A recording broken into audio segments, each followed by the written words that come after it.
Are you fishing in a complete desert while thousands of fish are having an all-you-can-eat buffet just 3 feet above your bait? It sounds crazy, but it is happening to you right now. You cast your line, you wait, you reel it in, and you get absolutely nothing. You probably think the fish are just not biting today, right?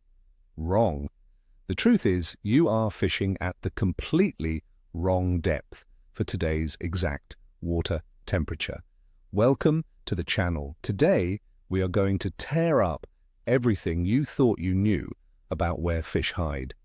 I am going to show you why the old advice of just throwing it to the bottom is costing you the best catch of your life.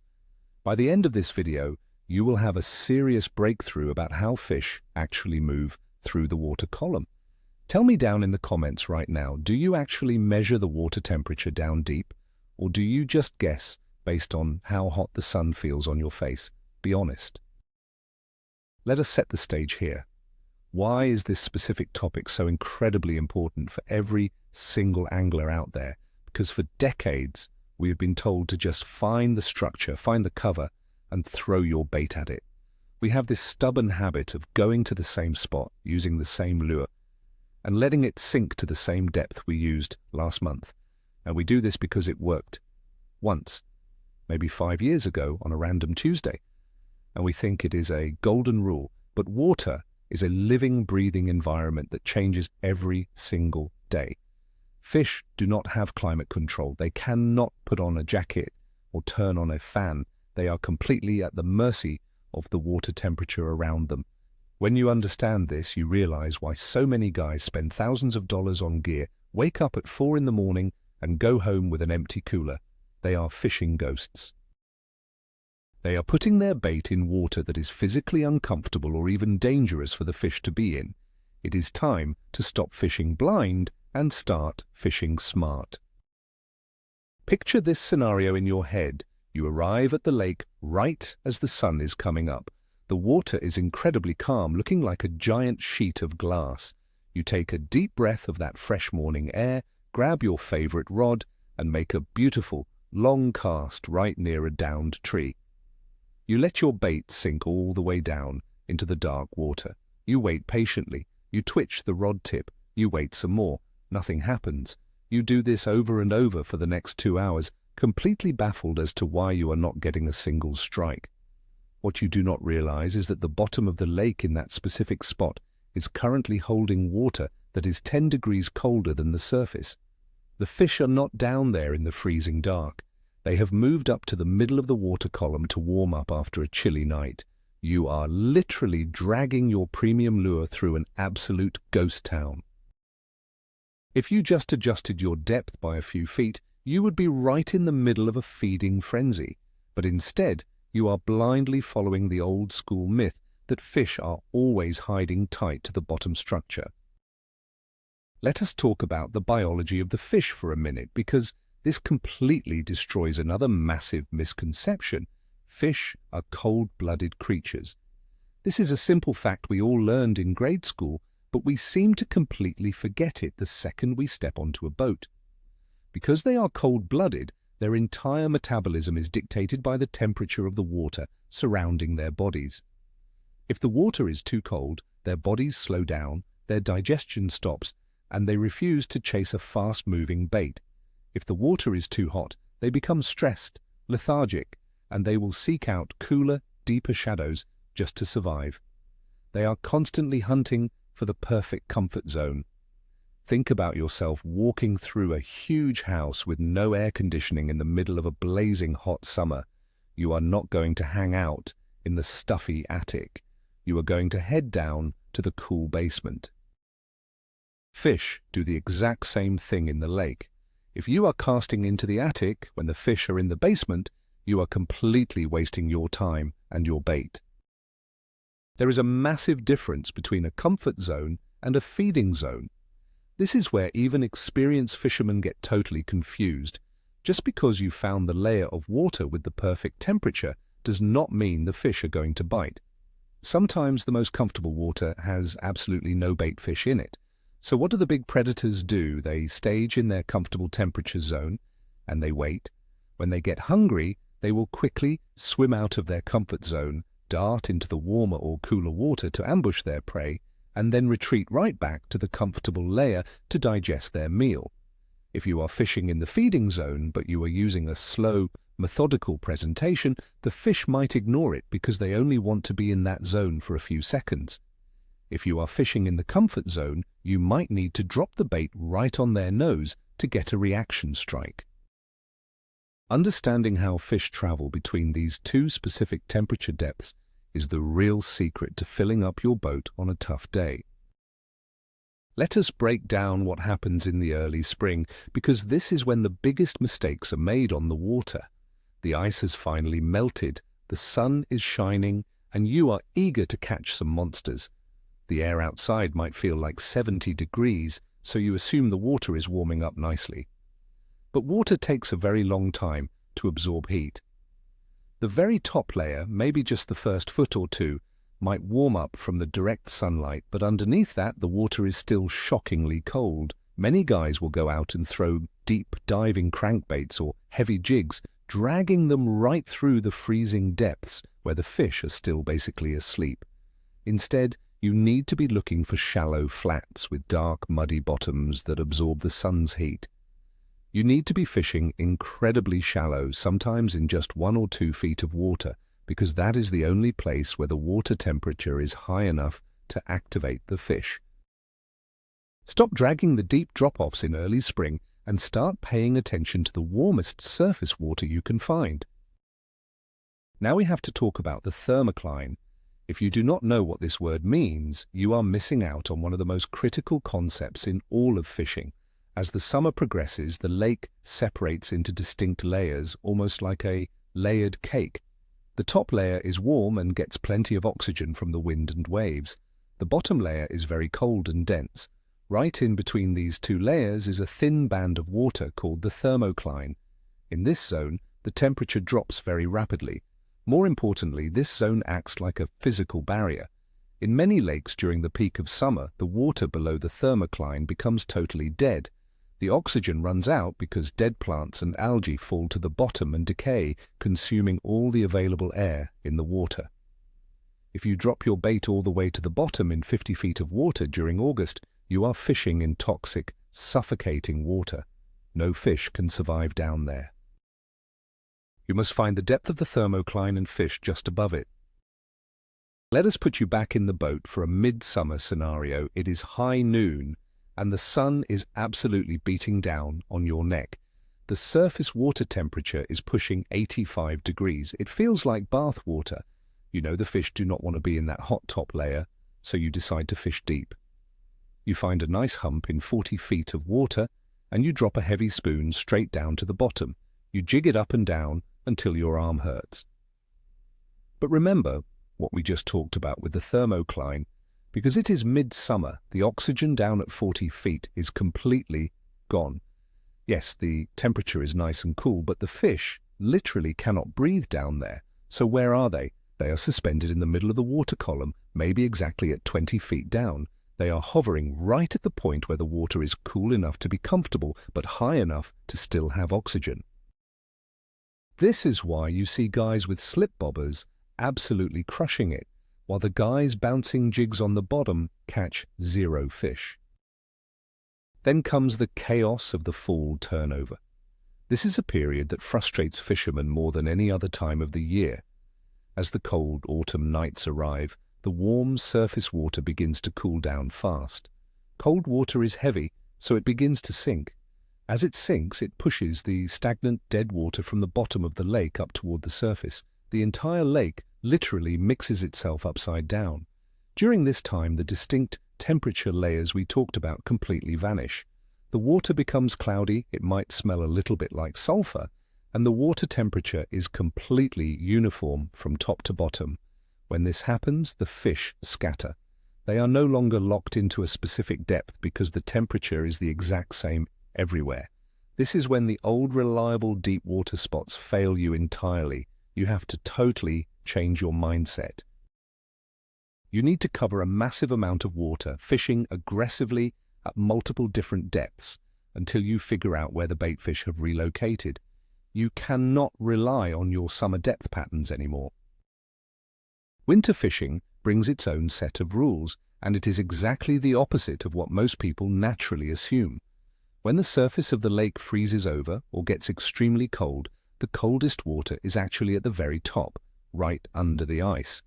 Because water is a bizarre and unique liquid, it is actually heaviest at about 39 degrees. That 39-degree water sinks straight to the very bottom of the lake. So, during the dead of winter, the warmest water in the entire lake is right on the bottom. It might only be a few degrees warmer than the surface, but to a freezing fish, those few degrees mean the difference between life and death. This is the one time of the year when the old grandpa advice of dropping it all the way to the bottom actually holds true. But even then, you have to be careful. If there is a deep hole with no current, the oxygen might still be low. You have to find that delicate balance of deep, warm water that still has enough life in it to support the baitfish. Let us talk about the invisible force that changes water temperature right under your nose, the wind. Most people look at the wind as just a nuisance that makes casting difficult or messes up boat control. But wind is actually a massive temperature mover. Imagine a steady wind blowing out of the west for 3 days straight. That wind is literally pushing the warm surface water across the lake and piling it up on the eastern shoreline. The eastern side of the lake will actually have warmer surface water than the western side. Meanwhile, on the western shore, the warm water is pushed away, and cold water from the deep is sucked up to replace it. If you are fishing a tournament or just want to catch more fish, knowing which shoreline has the warmest water in the spring or the coolest water in the summer gives you a massive advantage. You might be fishing the wrong depth simply because you are on the wrong side of the lake for the current wind conditions. Cold fronts are the absolute nightmare of the fishing world. You watch the weather forecast and you see a massive cold front moving in. The temperature drops 20 degrees overnight, the pressure skyrockets, and the skies clear up to a bright, piercing blue. You go out the next morning, and the lake seems completely devoid of life. The shallow water bays that were full of aggressive fish just yesterday are completely empty today. Why? Because the dramatic drop in air temperature rapidly cooled the shallow water. The fish hated that sudden change, so they evacuated. They moved out to the first major drop-off and went deep, looking for water temperatures that were more stable and unaffected by the night air. When a cold front hits, you have to completely abandon your shallow water strategy. You need to move out deeper, downsize your lures, and fish incredibly slow. The fish are sitting near the bottom of that drop-off, waiting for the conditions to stabilize before they move back up to feed. Rain is another factor that can completely mess up your depth calculations. Let us say it has been a dry, hot summer, and the fish are hanging out in deep water.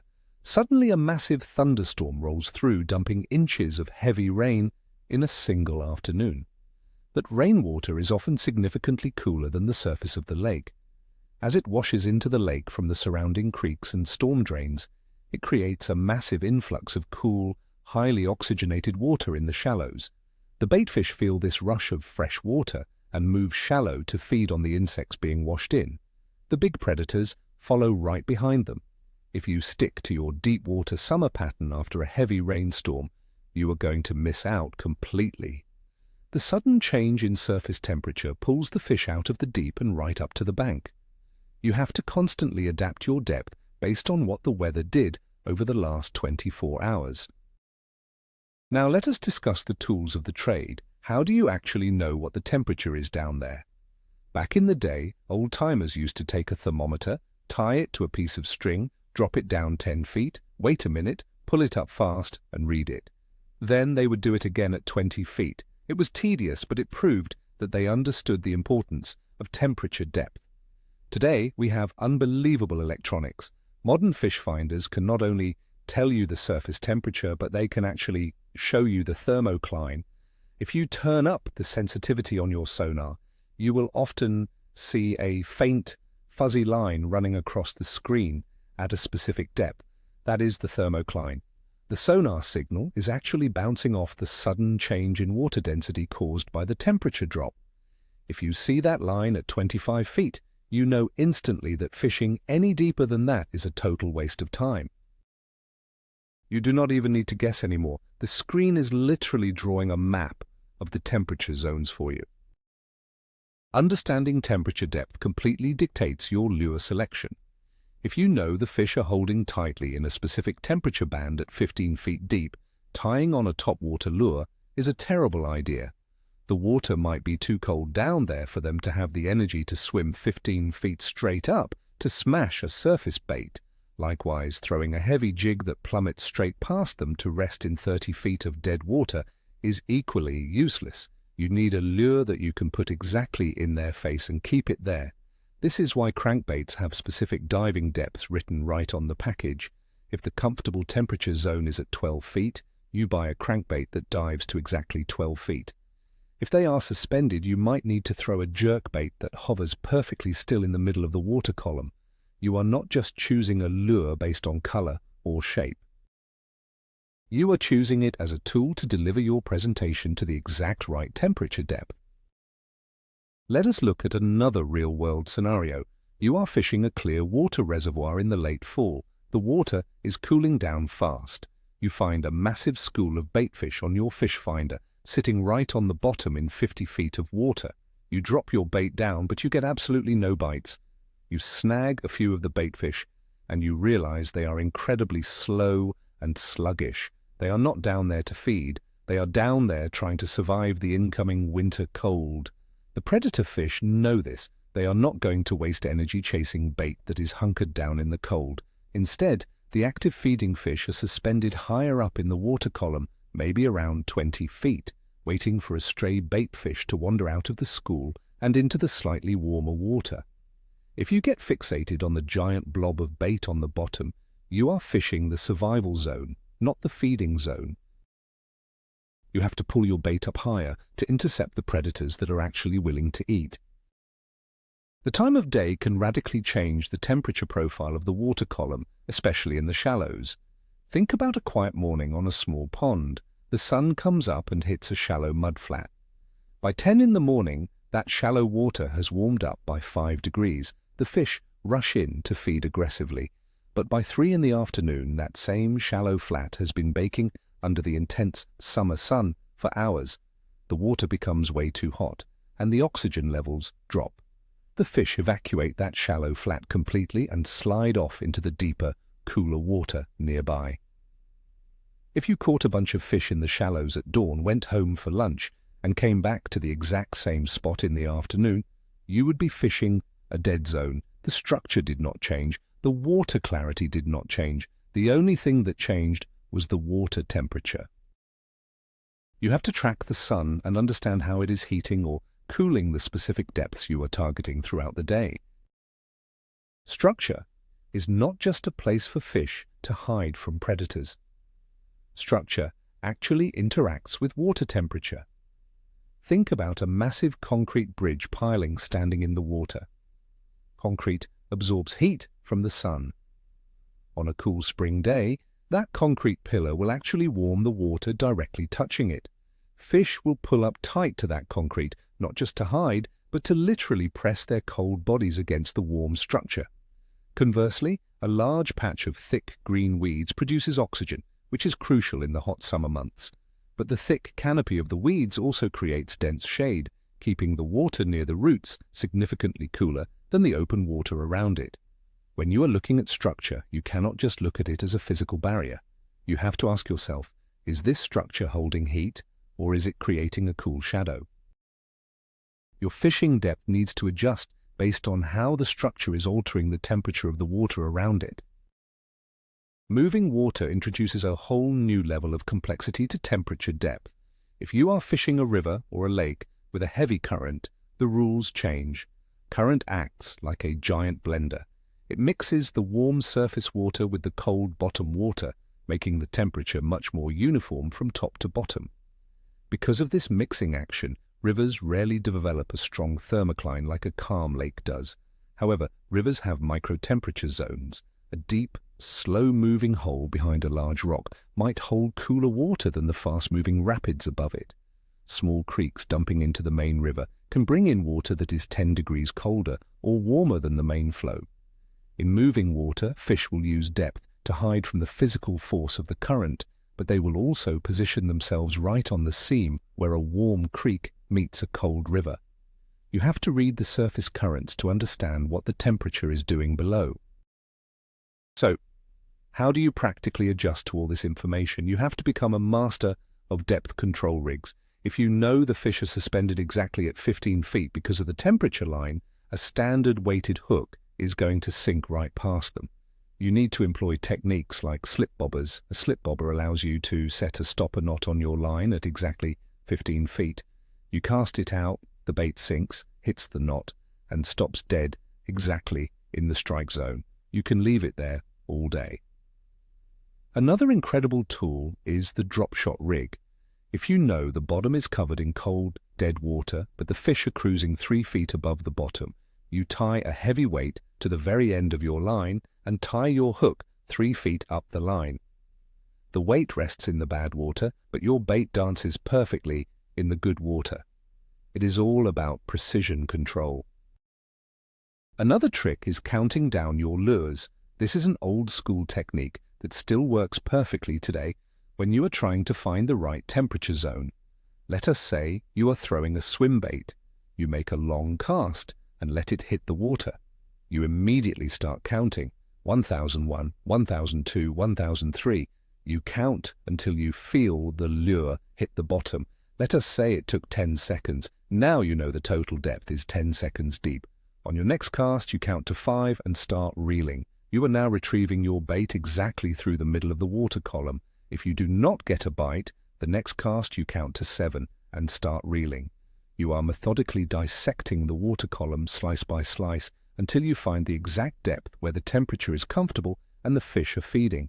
You are not guessing, you are conducting a calculated search. The final shift you need to make is entirely in your own mindset. You have to stop being stubborn. So many anglers would rather fail doing what they love than succeed doing something different. They love throwing topwater frogs, so they will throw them all day long, even when the surface temperature is freezing and the fish are locked to the bottom. They love flipping heavy jigs, so they will pound the bottom, even when the bottom water has zero oxygen and the fish are suspended high up in the column. You cannot force the fish to eat in a temperature zone that makes them sick or sluggish. You have to be willing to put down your favorite rod, swallow your pride, and rig up something different to target the exact depth where the water temperature dictates the fish are living today. The greatest fishermen in the world are not the ones with the most expensive boats. They are the ones who adapt to the water conditions faster than anyone else on the lake. Let us pull all of this together. The biggest takeaway here is that fishing the bottom, just because it is the bottom, is a recipe for a skunked day. Water temperature is not just a number on a weather app. It is a physical barrier, an invisible wall that dictates exactly where fish can breathe, hunt, and survive. We just broke down how the Thermocline creates dead zones, how spring warm-ups require shallow tactics, and why changing your depth by just 3 feet can take you from empty casts to a bent rod. The ultimate turning point is realizing that you are the one who has to adapt. The fish are just surviving based on biology. When you stop blindly casting and start hunting the right temperature layers, your entire fishing experience will transform overnight. Thank you so much for watching. If this video made you rethink your strategy for your next trip, hit that subscribe button right now. Give the video a like so we know you want more deep dive tactics like this. And I want to hear from you in the comments. Have you ever been stubborn, stuck to one depth all day, and completely failed, only to realize later what you were doing wrong? Drop your stories below and let us get the discussion going. See you on the water.